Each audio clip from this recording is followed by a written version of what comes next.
Okay, so I found a little camera online that promised to be some kind of digital disposable camera.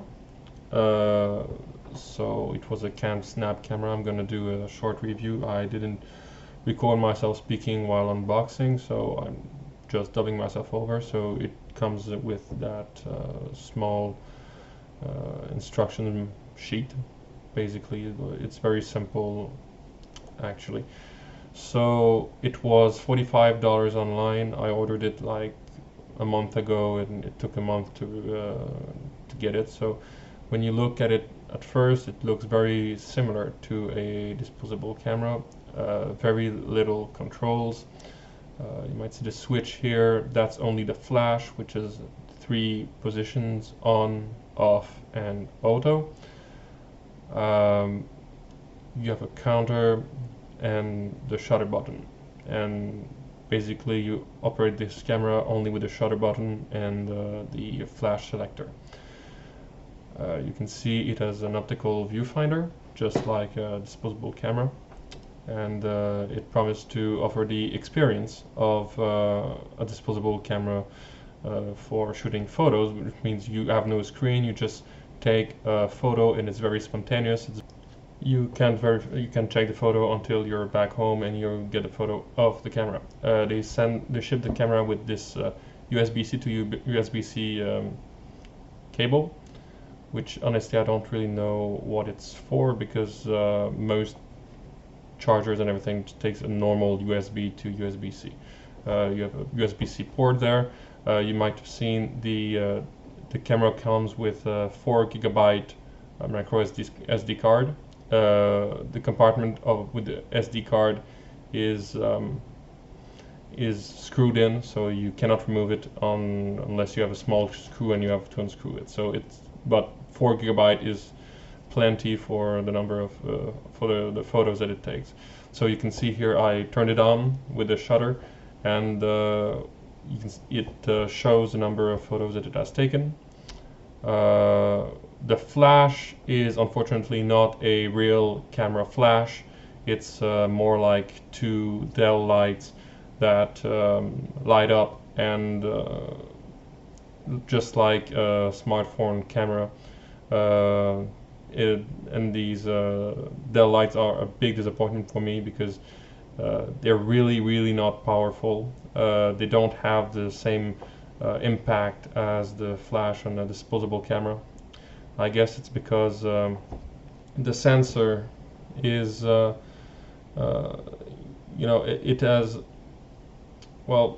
it needs to adjust for the lighting, because it has auto ISO and auto shutter speed. So it adjusts for the lighting conditions. So when you turn on the flash, it needs to light up the flash in order to adjust the light meter and produce a photo according to the light generated by the flash. So it's actually more like it is fixed focus, just like a disposable camera, but as I said, it has auto ISO, it has auto shutter speed, so it adjusts for the lighting condition. And if you want to compare it to an actual film camera, I'm going to show a few photos here. See, as you can see, this image was a scan of a photo taken from with a Fujifilm Quick Snap disposable camera. It was in bright daylight during the winter, so very bright conditions, and nevertheless you have relatively a lot of details in the bush. You can see the green, you can see the blue of the sky. That's because negative film is like shooting raw. Okay, it has a negative film as a dynamic range, which is similar to modern full frame sensors. So the biggest difference is that whereas digital cameras like being underexposed, you can get a lot of detail from the shadows. Negative film is the other way around. You can overexpose film without too much trouble. Even if you are very, very overexposed, you can still get the details from the highlights, and that's the case here with the sky. And this is another photo taken this time with a Kodak disposable camera. As you can see again, it was a bright winter day with the snow reflecting the light, so well, snowing actually, overcast a bit, but still very bright lighting conditions, and the camera did very well in capturing the highlights.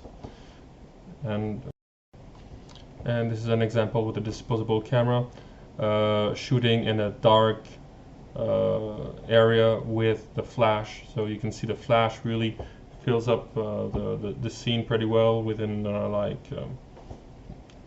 2 meters or thereabouts. It can light up the scene pretty well. So the flash is reasonably powerful on a disposable film camera, which is not actually the case with the CamSnap camera.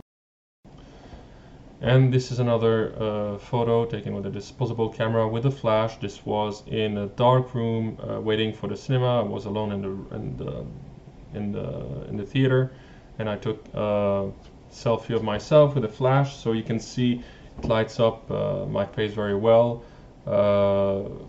and it allows you to see behind the row behind, not very well, but you can still see it. You can still see the colors. So that's the power of a disposable camera flash. Yeah, so to sum up the characteristics of a disposable film camera, it is a fixed focus, which is set for around 1.5 meters, like 5 feet to infinity. A fixed aperture, which is usually f10 or thereabouts, and a fixed mechanical shutter speed of around 1/100th of a second.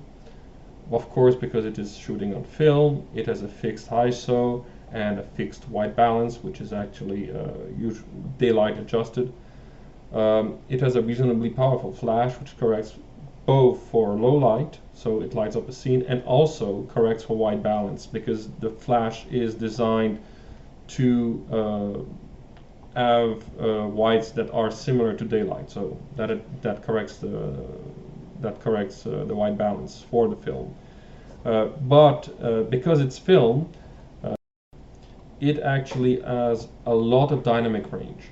So the negative of the negative on the film is actually similar to a raw file shot on a modern camera. So there's a lot more information on that negative than there is on a photo that you can print.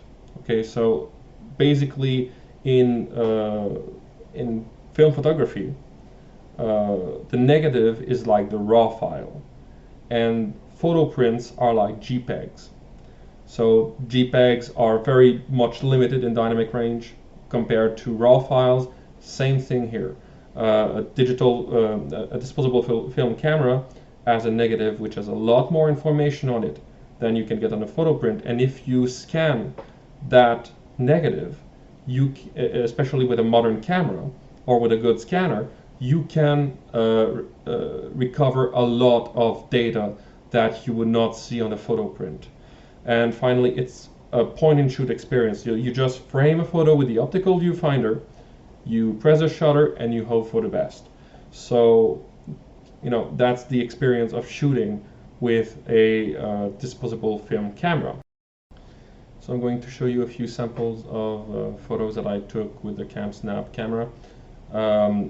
This is one of the first ones in bright daylight that I took. As you can see here, the sky is fully blown out, which shows the poor dynamic range of the sensor of the CamSnap. By the way, for the technical details, it's 8 megapixels, 4x3 sensor. So a very cheap smartphone sensor. So, you know, but for the price of $45, I mean, what did you expect? They weren't going to put a full frame sensor in there. So yeah, so this is the kind of photo that you can expect. You see, but you know, you have poor dynamic range, and you have the camera has a CPU inside that sets for the lighting conditions, but in this case it didn't do a very good job. It set the lighting, the exposition for more the trees and the bush rather than the sky, and so the sky is blown out, but the colors of the tree and the bush are all right. Same thing here, you can see the sky is blown out, but this time because most of the photo is actually the trees, the bush, the grass, and the building, it's less apparent. You can see that the colors of the CamSnap camera are actually pretty decent in order, and when the exposure is correct, the colors look nice. So it's well saturated, and they're relatively pleasant to look at. So this is a selfie that I took at the same time as I took the other photos. You can see my face is blown out and highlighted, even though I wasn't using a flash at that point. It was just the light of the sun on my face which was sufficient to blow it out to blow it out. So, but you can see behind the bricks of the building, the green of the leaves, the colors are nice when the exposure is good, but exposure is a problem. So I took these two photos one after the other, like a few seconds, separated by a few seconds, and you can see one of the problems here, that with the auto ISO and auto exposure and auto white balance, you can see here that the white balance was not stable. The image on the left, you can see, is much warmer. The image on the right is much cooler, and so you have that problem where your white balance is not going to be always the same. Like with a film camera, it's not a problem. You always have the same white balance on the film, and if you want to adjust it after that, you can do it in post, but you cannot really, you can adjust it in post if you want, but given that these are JPEGs and not RAW files that the camera records, you are very limited in what you can do in post with this. So this is one of the problems, that there may be the camera will not always provide a good white balance. It will not be stable in determining white balance. Yeah. And this photo I show because this is a clearly bad mattering on the part of the camera. The sky, even though it's most of the photo, is completely blown out, and again, poor dynamic range. The light metering is so-so. So you know, you take a photo and you hope for the best, but in this case, given that the dynamic range has more in common with like a reversal film than with negative film, it doesn't have a very much, it's not forgiving. The dynamic range is not forgiving, and you really have to trust the camera to choose a correct exposure for the photo, which it doesn't always provide. And just to show a contrast, this is again a photo that is taken in the same spot, well, a few meters away, but this time it actually metered for the sky and not the building and the shade. So that, you know, that actually provides a more usable photo. I think that photo could be put in a program to process it to increase the brightness of the darker spots of the image to create a correct photo. But you know, there's less blown outs and crushed blacks in that photo. So again, this is unstable. It's not, the metering is not always accurate from photo to photo.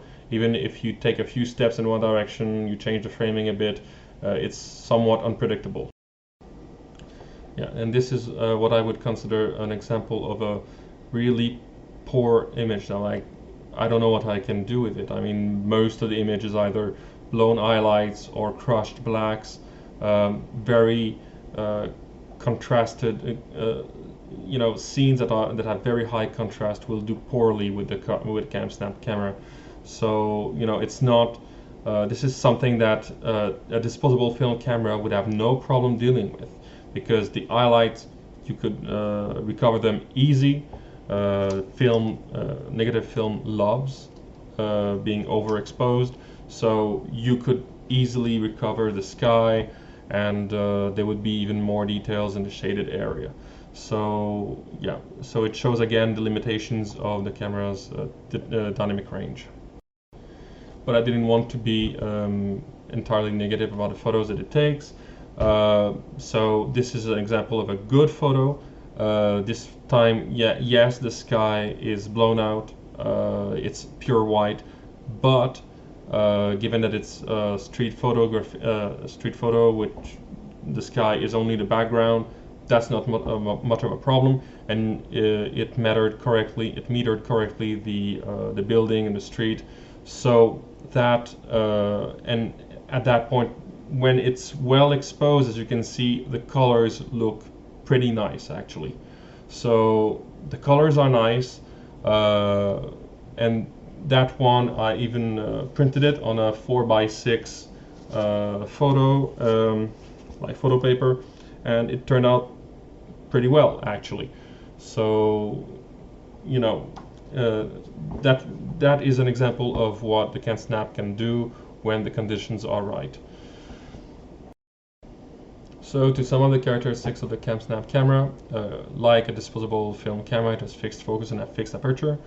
However, the shutter is electronic and variable. It also has automatic ISO and white balance. It has auto exposure, but that auto exposure and auto white balance is highly unpredictable and variable from photo to photo.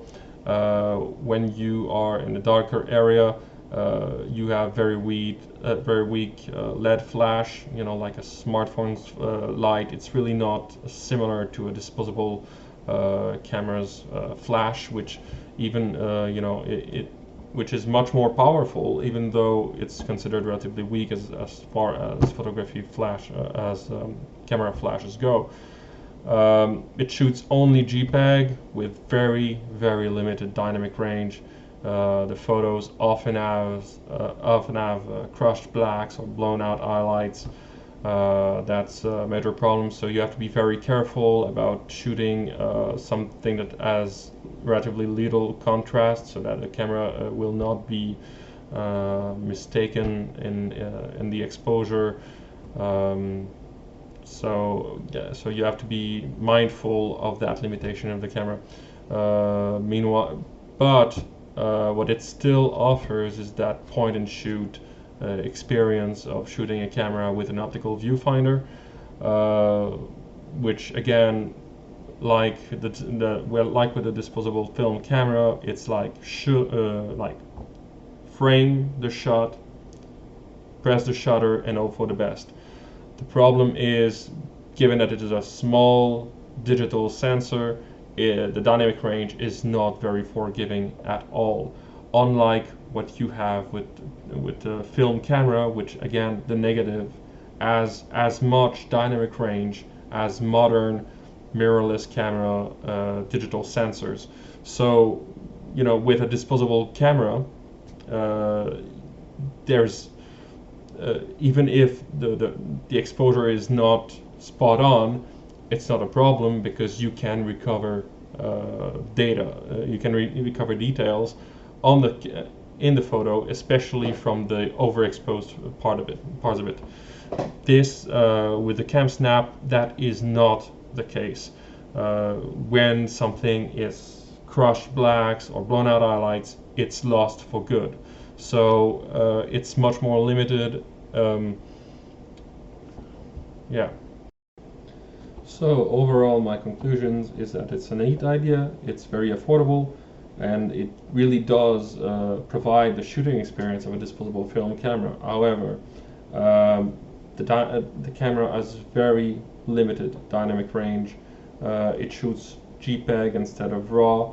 It has unpredictable metering and white balance. So it's really a crapshoot when you're shooting it that you will get something decent or something that's just not worth keeping. It's really not as forgiving as a traditional film disposable camera. What I would have preferred would have been to have a proper flash and not the LED lights that they went with. I would also, like my ideal digital disposable camera would have fixed ISO, fixed white balance, fixed shutter speed, but it would shoot RAW files and it would have a sensor that would have a decent dynamic range so that someone could just shoot the camera and then take it to the computer and take out the RAW file and then be able to recover the details if the photo is underexposed or overexposed. That would have been a real digital disposable camera. This is not really that. Still, I'm not going to throw rocks at them. It's a very cool concept. It's proved that it can be done, and with the very low price, it's an interesting toy. It's an interesting toy, but I would not rely on it to capture memories on a trip. It's really the metering is too unpredictable. The dynamic range is too limited. It's really not forgiving enough to be able to really point and shoot and have good hope that the photos will come out fine. The photos that it shoots, sometimes they look good, but the photos that I shot, maybe 2/3 of them were not photos that that would be worth keeping. They were too dark, too bright, too many lost parts of the photos. So really not something that you can rely on. But again, it's an interesting concept. It's very affordable, and it's something that I think it's worth trying out, or maybe worth giving it to a child for fun. But it has severe limitations. Let's just say it like that. So I hope that informs you about this camera, and I'm sorry for the very poor presentation of this video. This is the first time I try my hand at editing a video, not just like stitching videos together and putting it on my YouTube video. Well, except for that homage to my dog, but there you go.